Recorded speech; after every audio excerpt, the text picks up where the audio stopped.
ধন্যবাদ জানাচ্ছি মাননীয় প্রধানমন্ত্রীকে আমাকে এই দায়িত্ব দেওয়ার জন্য। শুকরিয়া আদায় করছি সৃষ্টিকর্তার কাছে জি এই দায়িত্ব পাওয়ার জন্য। আল্লাহর হুকুম ছাড়া কিছুই হয় না।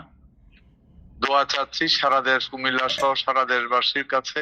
অনেক গুরুত্বপূর্ণ মন্ত্রণালয়, আমি যেন ইমানের সাথে, সততার সাথে, বুদ্ধিমত্তার সাথে আমার এই দায়িত্বটা যেন পালন করার তৌফিক যেন আল্লাহ আমাকে দেয়, ক্ষমতা যেন দেয়, এই দোয়া চাচ্ছি আমি কুমিল্লাবাসীর কাছ থেকে, সারা বাংলাদেশের মানুষের কাছ থেকে।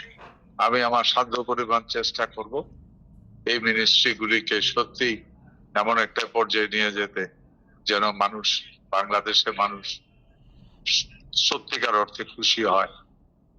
যেভাবে চলার কথা ঠিক ওভাবে চালানোর চেষ্টা করব।